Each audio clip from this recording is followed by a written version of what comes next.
If you look at the sanctuary, it's so beautiful, so nice, decorated. We have to ask ourselves also, does those decorations reflect your soul also the same? How do you feel after 4 weeks of the Advent? How have you gone far in your preparation for the birth of Jesus? We need to answer one question. How well have we used this Advent for preparing for Christmas? Have we been so busy preparing for Christmas? Or have we been busy attending holidays, parties, buying gifts, exchanging them, decorating our homes, sending some greetings cards to our friends? I'm not against that. It's well and good. We need to do that. But above that, we need to look also for our spiritual preparation. How far have we gone? And as Christians, we must ask ourselves and answer honestly, are we ready to meet Jesus Christ in a new, deep, personal, intimate life, changing in this Christmas? Or this Christmas will it be the same as the Christmas which I celebrated last year? It needs to be different. I need to feel the graces and the blessings of the newborn baby in my soul. And then I transmit that graces and the blessings to my family members. They have also to feel from me those blessings and the graces. But in order to have those blessings and the graces from the born baby, we need to go and see how far did we prepare ourselves. Let us in a summary way go through the 4 weeks of Advent and see what the church was spiritually feeding us, and how did I absorb what the church spiritually fed me. In the first week, the church called us to be vigilant. What does it mean to be vigilant? It means Satan is at work.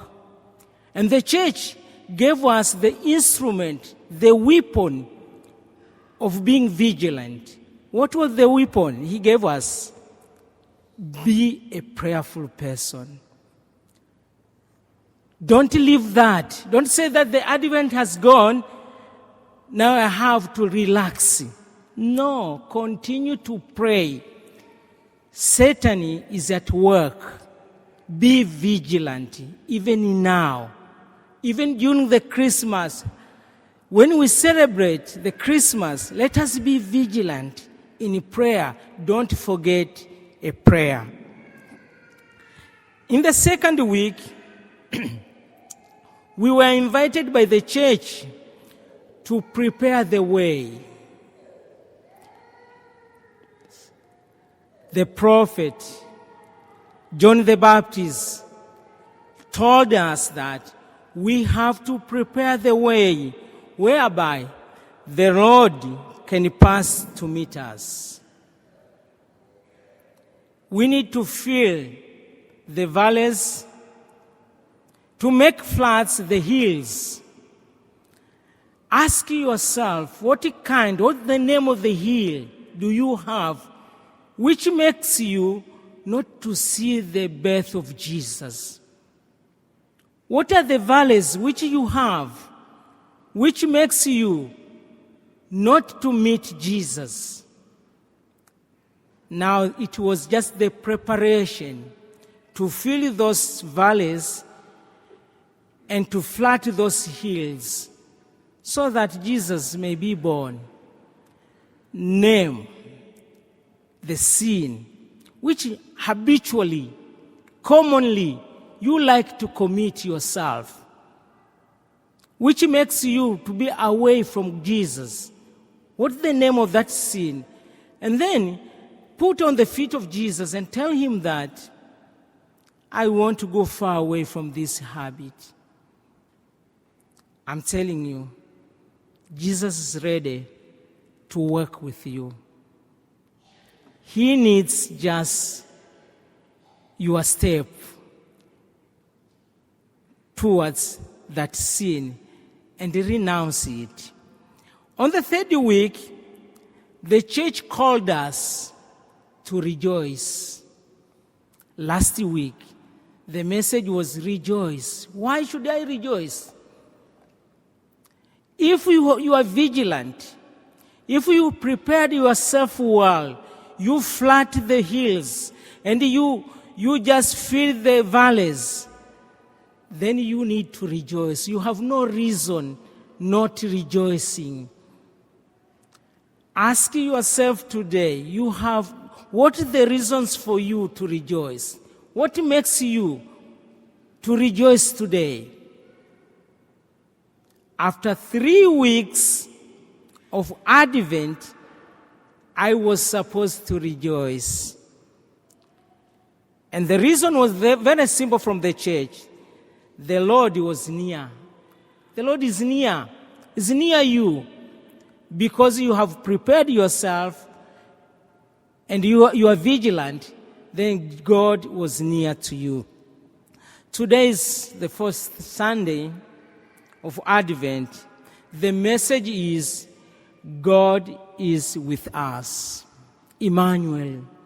This church is named as Emmanuel. Let us ask ourselves, do you see God among us? Start with yourself. Go inside yourself and feel yourself that if God is among you, and if He is among you, can you transmit the blessings of God? Can the family members feel that God is with you? Do they enjoy your presence? How do you respond with your family members? How do you act with those people whom you interact with them? If God is with you, my interaction will be differently. And when they look at you, they may ask you, what is happening? Why nowadays you are acting differently? Then you say, God is with me. I have found Jesus, and I cannot let him go because he is a sweet of the sweetest. My dear brothers and sisters, today the gospel reading makes me to feel and ask myself why Mary was troubled by the message of God if the message of God was good news. The messenger of God, the angel Gabriel, went to Mary with this simple message: God has chosen you to be mother of God. Let us ask you, for example, if God could have come to you and tell you, for the women, you are mother of God, for the men, you are father of God, how are you going to feel? I think I'm supposed to feel very honored. But Mary was troubled. Why Mary was troubled by the message of God? The first reason is she had his own plans. Mary had the plans in her life. The big plan, which was in front of her was to become a wife of Joseph. Now, how possible for me, whom I have been betrothed by a man called Joseph, today I can say that I'm pregnant? And remember that Mary was not, she was just a lady of 20-something years. She was so young. She could not handle that situation. And it's not easy to explain to people that you are a mother of God. So, the first thing which made her to be in trouble was that she had a plan to be married, and now the plan was interfered. How did she solve the plan, the problem? She decided to surrender her plans. Let us ask ourselves, are we ready to surrender our plans which God, when God comes to ask us to fulfill his plans? If really Jesus, in order to be born in our hearts, we need to surrender our plans and to fix our plans to the plans of God. That is one thing which Mary did it for her.